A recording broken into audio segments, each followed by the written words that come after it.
दोस्तों आज हम लोग इस सवाल को हल करेंगे। ये सवाल ऊंचाई और दूरी क्लास 10th का है। दोस्तों इस तरह के सवाल बोर्ड एग्जाम में अक्सर पूछे जाते हैं।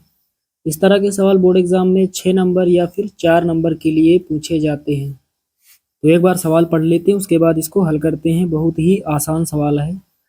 यहाँ पर लिखा हुआ है, एक मंदिर की ऊंचाई 15 मीटर है। मंदिर के शीर्ष से सड़क के दूसरी ओर बने भवन के शीर्ष का उन्नयन कोण 30 अंश तथा भवन के पाद का अवनमन कोण 45 अंश है। सिद्ध कीजिए कि भवन की ऊंचाई 5 ब्रैकेट में 3 प्लस अंडर रूट 3 होगी। तो हमें सिद्ध करना है जो भवन है उसकी ऊंचाई इतनी होगी। तो यहाँ चित्र बना लेते हैं। तो इसके लिए सवाल पढ़ना पड़ेगा, क्योंकि सवाल पढ़ेंगे तभी चित्र अच्छे से बनेगा। तो यहाँ पर लिखा हुआ है, एक मंदिर की ऊंचाई 15 मीटर है। मान लेते हैं ये कोई मंदिर है। यहाँ पर ये इसका नाम दे देते हैं बीसी।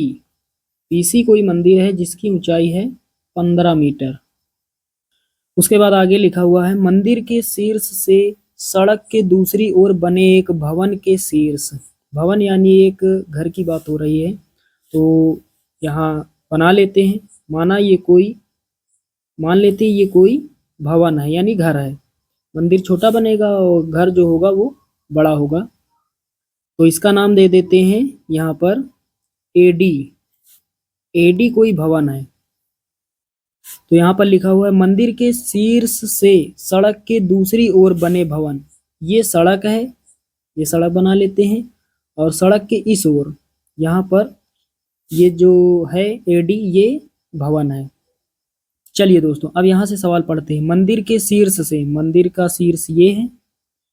मंदिर के शीर्ष से दूसरी ओर बने भवन के शीर्ष का उन्नयन कोण। तो भवन का शीर्ष ये है, इन दोनों को मिला देते हैं इस तरह से। और यहाँ पर आधार रेखा बना लेते हैं इस तरह से। तो यहाँ पर कोण बन रहा है उन्नयन, कितने अंश का बन रहा है? 30 अंश का। मंदिर के शीर्ष से सड़क के दूसरी ओर बने भवन के शीर्ष का उन्नयन कोण 30 अंश है। ये उन्नयन कोण 30 अंश है। तथा भवन के पाद का अवनमन कोण, तो ये भवन है एडी और भवन का पाद बिंदु ये है। तथा भवन के पाद का अवनमन कोण 45 अंश है। यानी इसको मिला देते हैं इस तरह से। ये कोण कितने अंश का बन रहा है? 45 अंश का। अवनमन कोण ऊपर बनता है, तो यहाँ पर ये कोण 45 अंश का बन रहा है। तो ये 45 होगा तो ये कोण भी 45 अंश का ही होगा। और इस बिंदु का नाम दे देते हैं यहाँ पर ई। इस बिंदु का नाम दे देते हैं ई। दोस्तों यहाँ पर BC जो है वो DE के बराबर है। अगर BC का मान 15 है तो यहाँ पर DE का मान भी 15 मीटर ही होगा। उसके बाद दोस्तों BE दूरी जो है वो CD दूरी के बराबर है। इस दूरी को हम Y मीटर मान लेते हैं, तो ये दूरी भी हो जाएगी Y मीटर। यहाँ लिख देते हैं Y मीटर और यहाँ लिख देते हैं Y, यहाँ पर भी Y मीटर। और AE की ऊंचाई मान लेते हैं X मीटर। AE की ऊंचाई मान लेते हैं X मीटर। तो यहाँ पर चित्र अब कंप्लीट हो गया। तो हमें दोस्तों सिद्ध क्या करना है कि जो भवन एडी है इसकी ऊंचाई 5 ब्रैकेट में 3 प्लस अंडर रूट 3 होगी। चलिए बहुत ही आसान सवाल है। तो यहाँ पर लिखेंगे सबसे पहले हल। तो यहाँ पर हमने क्या माना? यहाँ पर हमने माना BC कोई, यहाँ पर लिखेंगे माना BC कोई मंदिर है जिसकी ऊंचाई 15 मीटर है। माना BC कोई मंदिर है जिसकी ऊंचाई 15 मीटर है तथा AD कोई भवन है जिसकी ऊंचाई 15 प्लस X मीटर है। उसके बाद यहाँ लिखेंगे तथा AD कोई भवन है जिसकी ऊंचाई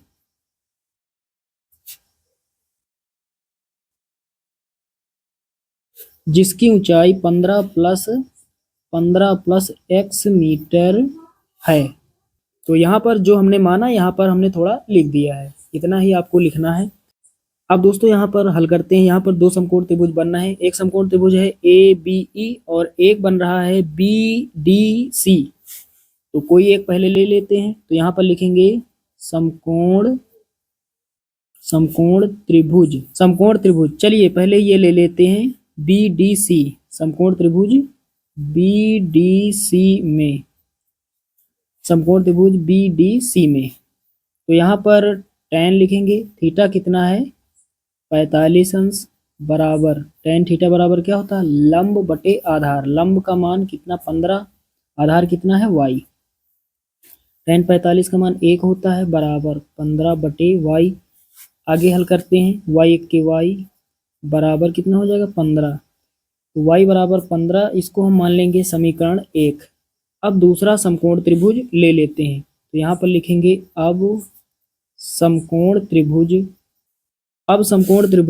ABE में, अब समकोण त्रिभुज ABE में, तो इस बार थीटा कितना है 30 अंश। तो यहाँ लिखेंगे tan 30 अंश बराबर लंब यानी AE का मान कितना है x और आधार यानी BE का मान कितना है y।